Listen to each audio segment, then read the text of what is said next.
if you spend enough time in Lisbon, you will eventually see some kid in the back trying to hop on the back of the tram and claim a free ride. The tram company even had their own barber shop. What do you think? Did a pretty good job, huh? Got any money so that I can pay for my fare? This would be great for kids. Where are you heading?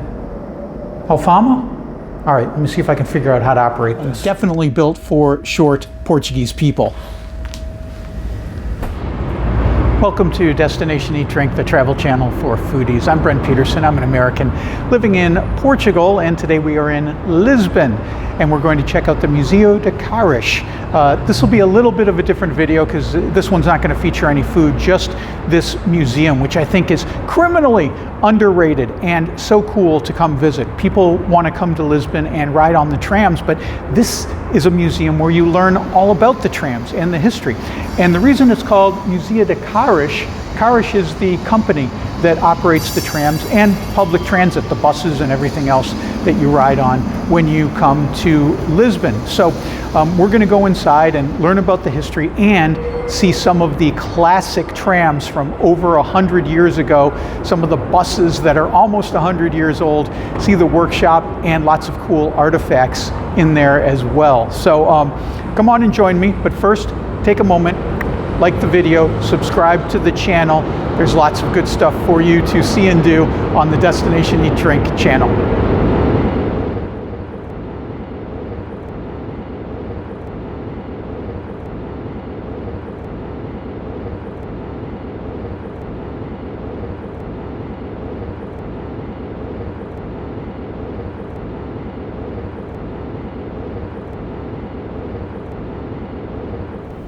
The tram company even had their own barber shop to make sure that the drivers were all presented clean and professionally.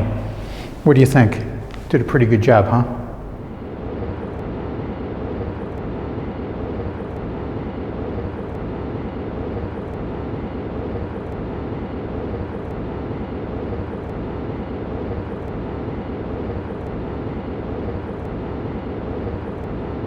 So that was amazing. They had so many cool artifacts in there and so much history, so much interesting stuff to read about the trams, and starting all the way in the beginning up until the modern times. But one of the coolest things and most interesting was the barbershop, but also the healthcare system that they had just for the workers. I mean, they had specialized doctors and a specialized hospital just for the workers of Carris to keep them healthy.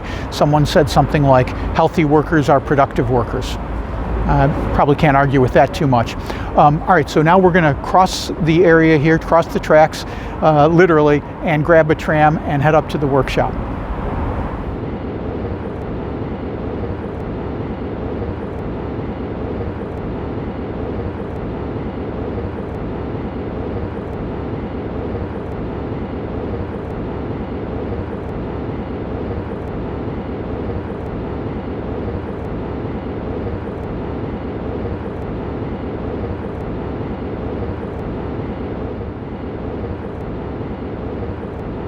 So now after you go see the museum part, you take the historic tram and you ride over to the other area where they have the actual carriages and whatnot and the workshop from the historic tram area. So this is so cool. I've never been in we've been on the trams a billion times, but these historic trams are so cool.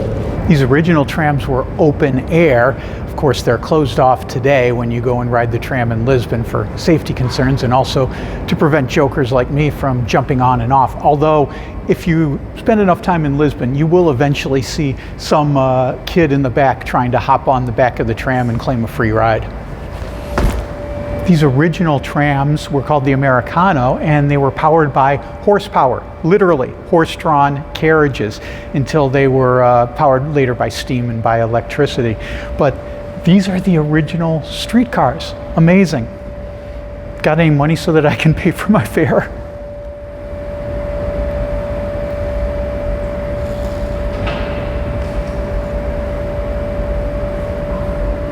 You can come inside some of these old trams and you can see they have all the original equipment, the brake and the steering and all that. But the cool thing is, if you go and you ride on these trams currently, today in Lisbon, they'll also have something right around here that looks like a tire iron.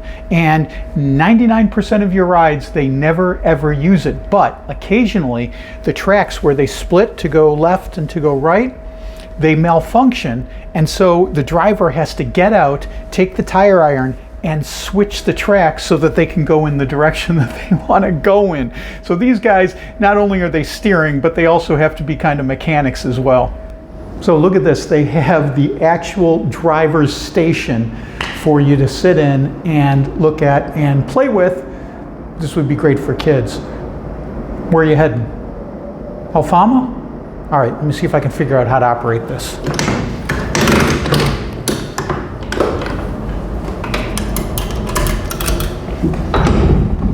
Okay, we're off.